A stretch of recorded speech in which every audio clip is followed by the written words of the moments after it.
Préparez-vous et ouvrez grand vos oreilles car dans une semaine sort le nouveau blockbuster de Disney, Dumbo. Premier live action de cette année 2019, le petit éléphanteau aux oreilles gigantesques va essayer de se démarquer du lot de films Disney prévus pour cette année. Grâce à sa magnifique histoire, mais aussi grâce à son réalisateur de génie qui a été associé au projet, Tim Burton.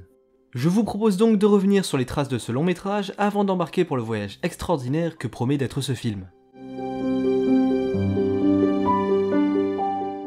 Pour commencer, la première question à se poser est qui est Dumbo ? Pour certains, il s'agit d'une évidence, mais pour ceux qui ont raté la plupart des grands classiques de Disney, il serait intéressant de découvrir ce personnage. Il est apparu pour la première fois en 1939 dans le roman pour enfants de Helen Aberson intitulé Dumbo the Flying Elephant, titre qui sera repris pour être attribué à une attraction du parc Magic Kingdom. L'histoire de ce petit animal a fait penser tout d'abord à celle du vilain petit canard, car elle partait du même principe, un être différent des autres, ce qui lui fait l'objet de toutes les moqueries. Sauf que cette fois-ci, il s'agit non pas d'un canard, mais d'un éléphant.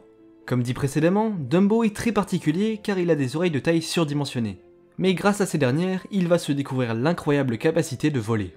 Le studio à la souris noire a adoré cette histoire dès sa parution au grand public. Alors pour quelques dollars seulement, ils rachètent les droits de ce conte et l'adaptent en film d'animation.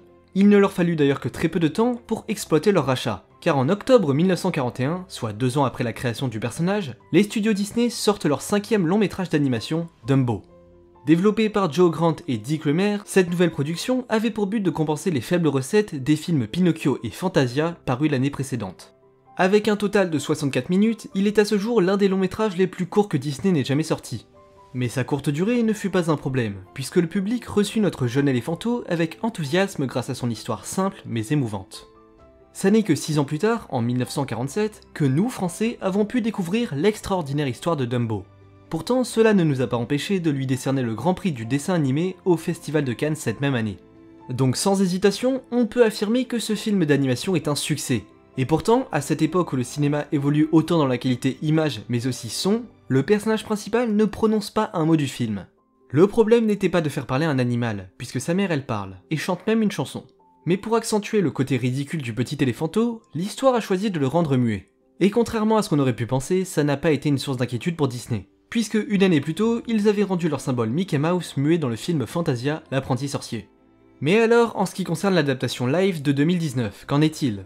À première vue, Dumbo ne parlera pas, encore une fois. Mais le film semble pousser le réalisme aussi loin que possible en rendant tous les animaux muets. Du moins, c'est ce que les bandes annonces nous laissent à penser.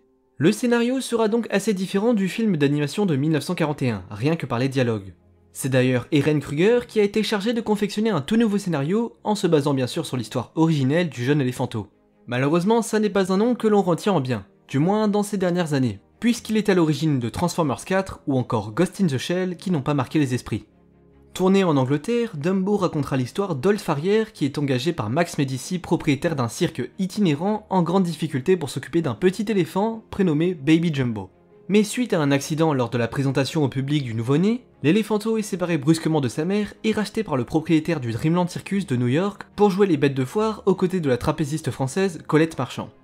En ce qui concerne le casting, vous pourrez retrouver Colin Farrell dans le rôle de Old Farrier, père de 2 enfants, veuf, qui travaille dans le cirque où le petit Dumbo est né. Will Smith aurait été approché en premier pour jouer ce personnage, mais dû à un planning surchargé, il a dû refuser pour finalement se retrouver en génie dans Aladdin qui arrivera plus tard dans l'année. Le rôle est donc finalement attribué à Colin Farrell, que vous aurez récemment pu voir dans Les Animaux Fantastiques 1 en méchant.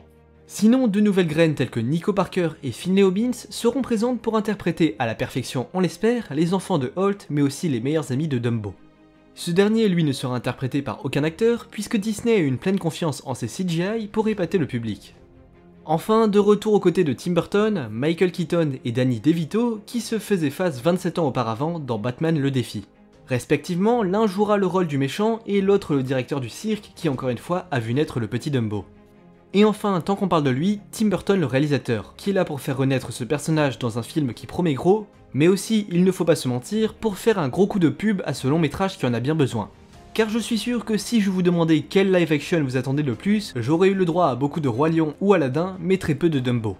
Pour ceux qui sortent d'une grotte, je vous rappelle qui est le personnage. Monsieur Burton, réalisateur de films à succès tels que Alice au Pays des Merveilles, Charlie et la Chocolaterie, Beetlejuice et encore j'en passe, mais aussi, comme cité précédemment, des 2 Batman en 1989 et 1992. Donc rien que pour ça, il me semble que c'est une raison suffisante pour aller voir le film. Et aussi car si Disney, mais chut. N'hésitez pas à me faire un retour si vous aimez ce type de vidéo et si vous en voulez plus. Vous pouvez aussi lâcher un petit pouce bleu et me rejoindre sur Instagram. Dumbo vous donne donc rendez-vous dans vos salles obscures le 27 mars pour un décollage immédiat vers le merveilleux.